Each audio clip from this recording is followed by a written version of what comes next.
I might add something just before the next question. You know, at one point, if you remember, there was a scene with bees at the flowers. And the bees are very interesting. A certain number in a colony of bees goes out to search for the flowers and comes back and tells the other bees. Those are what we call the seeker bees. They go out and see things in the world that the others don't see, but come back and tell us about it. So there's a certain aspect, I think, in the movie and in what you just said, where certain among us are what we would call truth seekers. And they seek things out in the world, and they tell us about it. So the list of artists at the end of the movie are very much truth seekers who then share it with us. And to me, that's what was shared with this movie.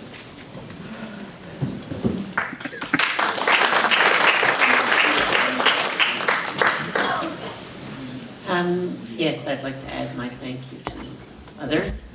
I'm just curious about something. When the couple met with Kay Jameson, if I'm not mistaken, she intimated that at initial diagnosis, she suggested that she had been overly medicated. And I have seen this among friends also, and I've always had this thread of suspicion, and understandably, I would understand this, but that the doctors generally would prefer to err on the side of over-medicating so that the people are safe, as opposed to a more moderate approach, which would make the patient be more agreeable to taking the medication, because it's understood, of course, that the side effects are can be distracting, they can be discouraging for the patient, and so on. And I just wondered if, in this right now, in this day and age, if the doctors are in fact lightening their hand, if you will, in terms of medication, specifically lithium. I mean, I'm so glad you brought it up, because I think you pinpointed one of the biggest issues about treatment, because obviously it's in a doctor's best interest to keep their patient stable, you know, and it's liability and risks if the patient goes manic. And, you know, in many cases, there's actually a lot of corruption in the medical industry in terms of the prescription drug companies. Lithium, Kay Jameson will tell you, as well as the top doctors at Johns Hopkins, that lithium's the best drug, but it's an all-natural substance, so it can't be patented. So a lot of these drug companies don't, you know, they can't make money off of it. And so when my first doctor, you know, in my experience, I should have known when I saw the Dixie cups and pens with, like, you know, prescription drug company names, but he said, don't do lithium. Lithium's bad, it gives you just too many side effects. I have all these others. And I would tell him, I don't feel anything, I don't feel no emotion. And that was a line that the doctor used.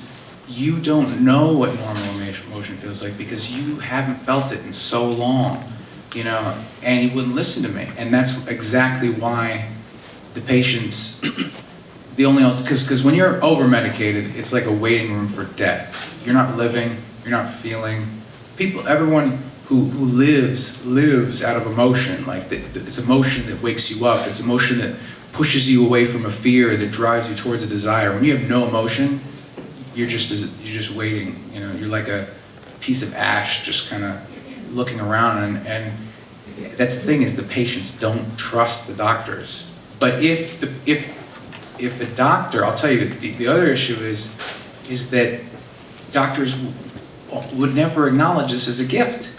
And so if the patient knows they experienced something illuminating, you know, and they know it because they saw it, you know, and they could swear to God they saw it, and the doctor's saying, no, you didn't see anything, you know, that was a disease and we got to crush it, you know, and that's all there is to that. The patient immediately feels like, I can't trust this person. He's going to make me feel like a zombie. But if the doctor were to say, I know it's a gift, and I want you to have that gift, and I'm not going to compromise you having that gift, and I'm going to push to make sure that we get you to a place where you have that gift and it's sustaining, and you're actually happier now than you were before bipolar. And I know that's possible because that's what I experienced. It took a long time. It took a lot of patience. I have the most severe form of the illness, You know, I've gone to the worst and the best of mania and depression, and they diagnosed me the worst form of it. And it took a long, long time, probably 3 years, 4 years of being over-medicated, slowly stripping away the medication, doing meditation, sleeping very strict, diet, exercise, like all of it just ridiculously strict. But I honestly, because I have a doctor that I trust, and he pushed to get me there, and I was patient with him, and I trusted, okay, I'm going to be patient, I'm going to play it safe. Now, I honestly would not take a cure, because I genuinely feel much richer, deeper emotion than before bipolar. And I'd rather have that than just feel mediocre, mid-range feelings, but also being more stable. Now, it is like a constant tightrope. It always will be a tightrope, but you get better at walking it. It's like that guy who crossed the Twin Towers. He doesn't fall because he kept practicing walking on that tightrope, you know. One little thing could throw me off, but when you get good at walking that tightrope, there are these gifts that come from there. I might perhaps add, I have to applaud you. sorry, just before the next question. That I think both the doctor and the patient have to be patient with each other. Absolutely. Okay, it works on both sides. Yeah. So certainly I always say, I don't own stock in any drug company. So it just doesn't matter to me. And it is, as you've emphasized, a lot of work has to go into it and a lot of patience.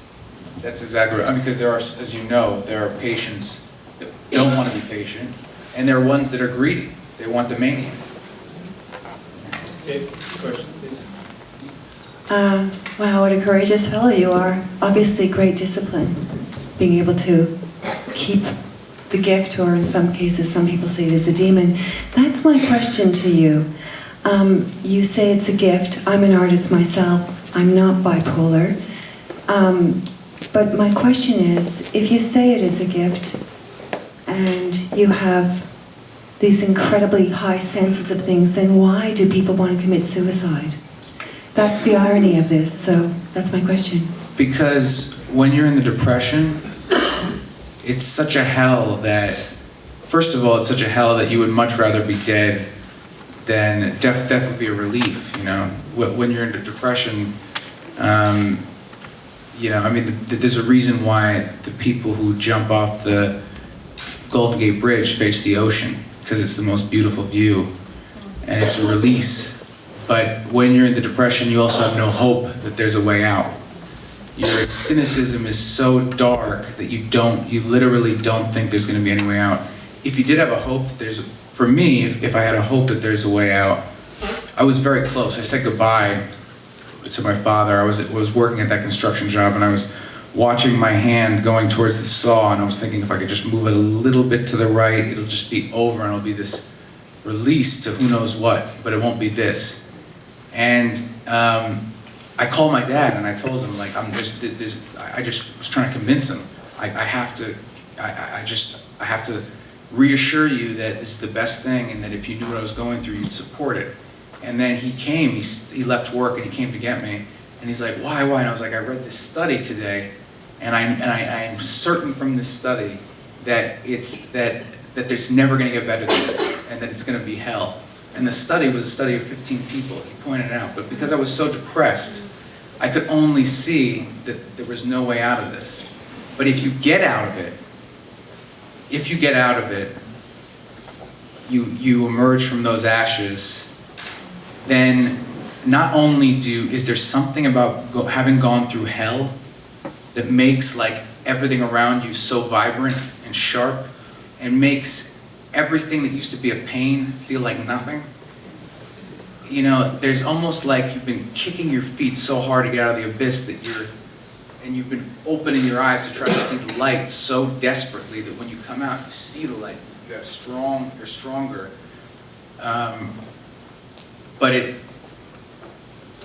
you don't handle it right, it is suicide, 1 in 4 statistic. Okay, I'm sorry. I'm not patient about that. I didn't understand that when you said I meditated. Because you said you found a way to... You mean meditation? Are you on medication? I am on medication. I'm on the lowest, I'm below the lowest recommended lithium.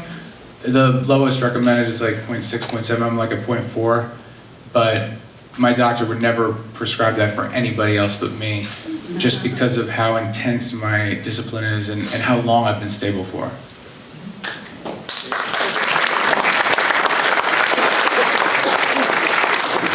Wonderful audience and wonderful Q&A, but we also have a wonderful party waiting for us, so I have time for one last question, and then we'll go and party a little bit. I just want to tell you that the film was thoughtful, compassionate, insightful, really helps people to understand what it's like from the inside out.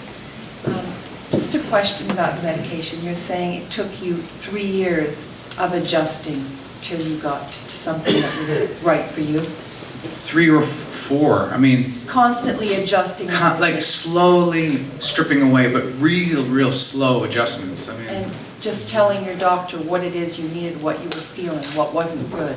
Yeah, but he would also tell me, like, for this year, we have to have you on a higher dosage, and you will feel like almost no emotion, but then next year we'll take a little bit more off. So a lot of it was I had to be patient, and if I wasn't patient, because it's like a pendulum, the more recent the swing, the more it wants to swing. The longer you wait for it to settle down, as you know, it starts to settle down, but it takes time to settle down, a lot of time. But you can ask her, I mean, she'll tell you what I was like. I would tell her, I was like, my brain's healing, and you know, and I was, my most truthful film at NYU was called Heartless, because it was... He did do, the doctor monitored him daily, with daily updates, how much he slept, whether he took the meds or not. But he was, when I met him, he was very different, and he would tell me, my brain is gonna get better, and I thought, oh, okay, like, you think that's great, but it's the difference between him and now, it is huge, and the difference in the movies he made. But it's like, I had a little surprise, because while I was outside, I got an email that we got Canadian distribution.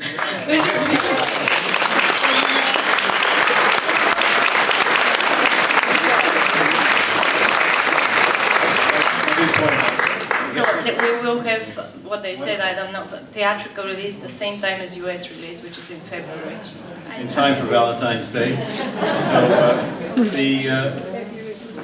everybody here is going down, and keep your tag on, but that long hair, everybody can spot you in the room. So we've got to respect our hosts who are going to throw us out, and we've got a really good spread for us. So first of all, let me thank our guest who, and I know what it took.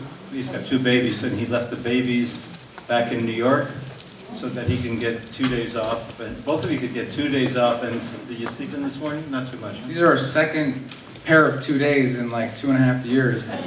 So those of you who've lived through it, you understand. So that's why there's a smile on everybody's face. Thank you very much for coming up to Montreal.